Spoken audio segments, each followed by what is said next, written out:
السلام عليكم، ازيكم حبايبي؟ عاملين ايه؟ يا رب تكونوا بخير. عامله لكم وصفه حلوه قوي كلنا بنحبها. يلا بينا نسمي بالله ونصلي على الحبيب عليه افضل الصلاه والسلام. جبت 2 كيلو الا ربع لحمه مفرومه، بس يكون فيها نسبه دهون لازم. وجبت شويه فلفل اخضر حامي وبصل. يعني بصي، هتحطي لحمه مفرومه، انا حاطه 2 كيلو الا ربع، هحط كيلو بصل.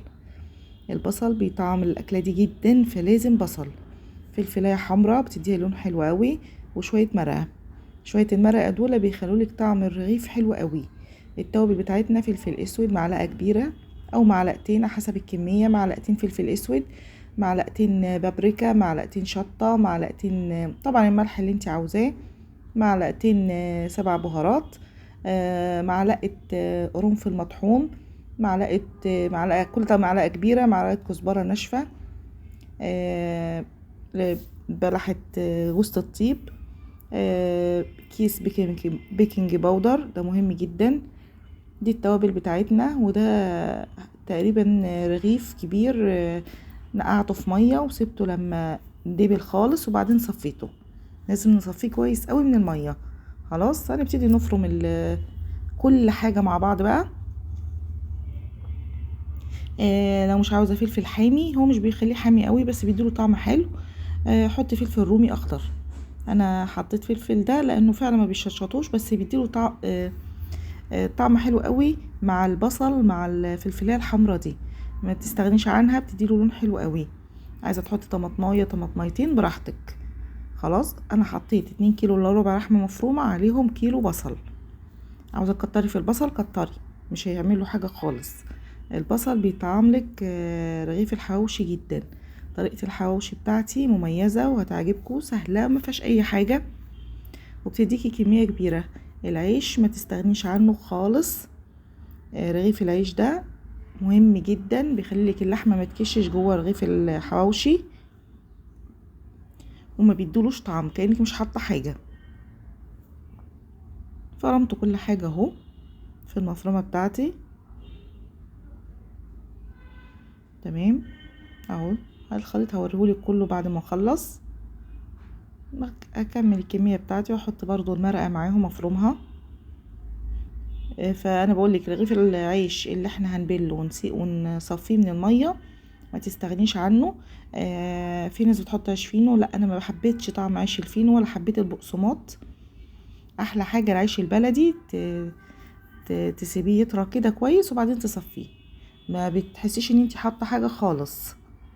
خلاص اهو خلصنا كل حاجه. نفضي دلوقتي اوريكي شكل الخليط اللي احنا هنعمله اهو.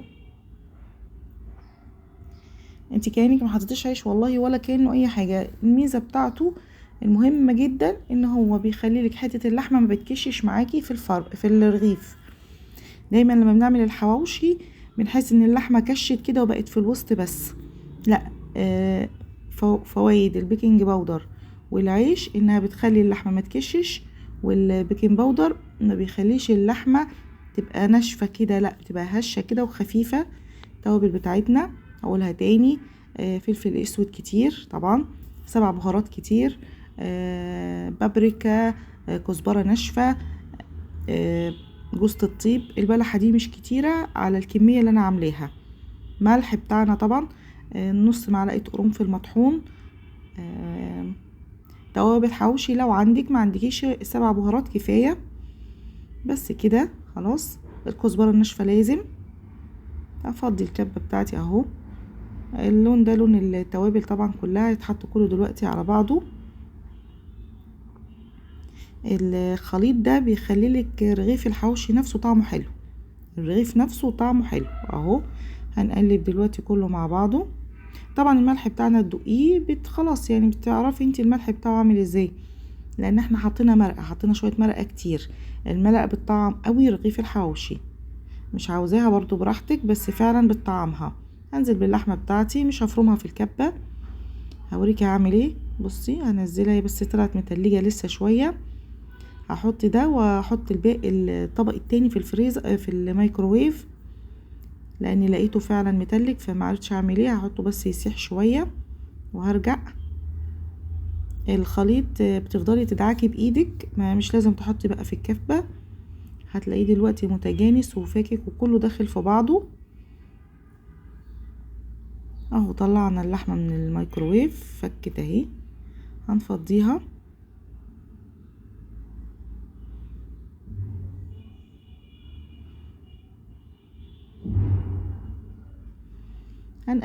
هتقلبي بس شوية كده مش كتير، لان الخليط ده طري فهيدوب لك اللحمة فيه.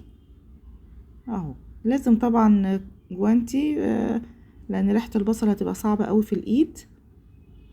اهو نسيبه بقى، هنسيب الخليط ده حوالي نص ساعة، سيبيه مع بعضه كده ياخد ويدي نص ساعة، غطيه وسيبيه على جنب. هنعمل شوية طحينة كده جنب الحواوشي. ما عملتش المرة دي طماطم رغم ان هما بيحبوا الطماطم قوي عليها مع الحواوشي، بس انا قلت ايه، هعمل المرة دي شوية طحينة حلوين كده تقال. اهو زي ما انت شايفة خلاص. وعندي طبعا لفت مخلل، كانت اكلة حلوة قوي بصراحة، هنحطها على جنب. خلاص كده اللحمة قعدت لها حوالي نص ساعة ساعة كده مع نفسها، بتقعد مع بعض بتطعم اكتر. هنبتدي جايبة عيش، انا ما شاء الله هوريكي الكمية اللي عملتها طلعت قد ايه.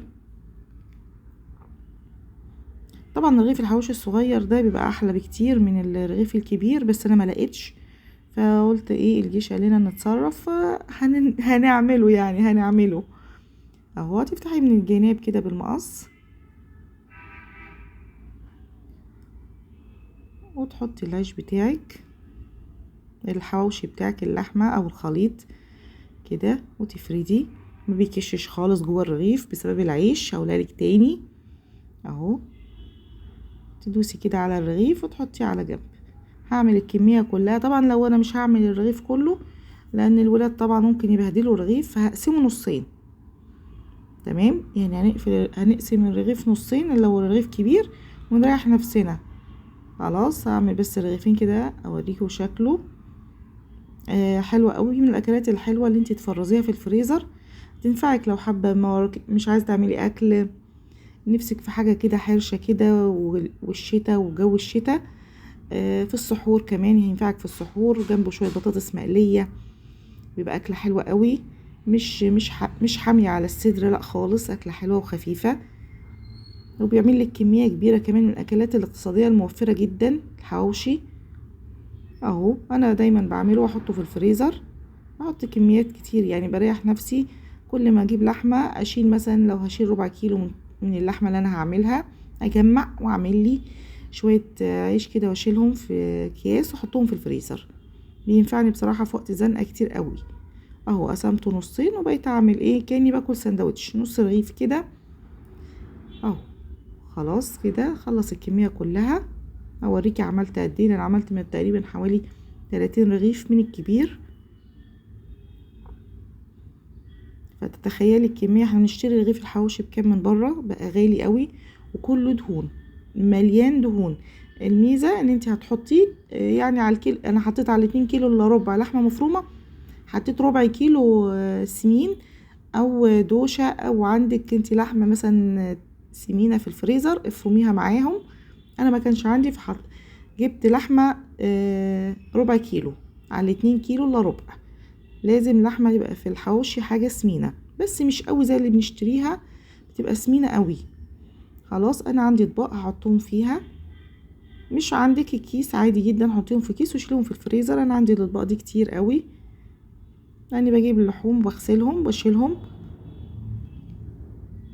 اهو لا عمل لي كمية حلوة قوي ما شاء الله، يعني الواحد ياخد له نص رغيف رغيف. واي حاجة في الفريزر بصراحة بتنفع وبتغيتنا شوية. اهو خلاص كده هكمل الكمية كلها واشيلها واغلفها واحطها في الفريزر.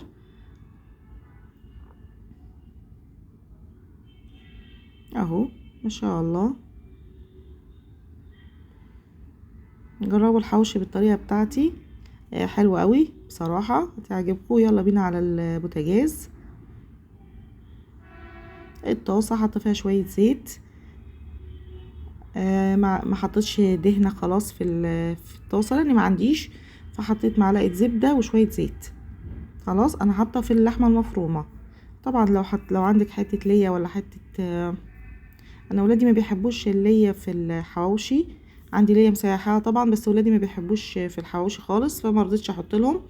حطيت معلقه زبده وشويه زيت يسخنوا. هنحط الحواوشي بتاعنا ونوطي النار اهو. احنا كده النار عاليه، بس اول ما نحط الحواوشي هنوطي النار خالص. نوطي النار بقى ونحط رغيف الحواوشي كده ونغطيه. وفي حاجه مهمه، بالسكينه كده، بسن السكينه، عشان اللحمه من جوه تستوي. بسن السكينه اهو زي ما انت شايفه، نغزغز كده الرغيف عشان تستوي معانا، لان الرغيف ده كبير. لكن النص رغيف لا، مش هنعمل فيه حاجه. نهدي النار ونقلب بقى براحتنا اهو. ما بتحبوش محروق كده او ناشف، ما تخليش النار يعني، سيبيه شويه براحته وهتلاقيه هادي معاكي.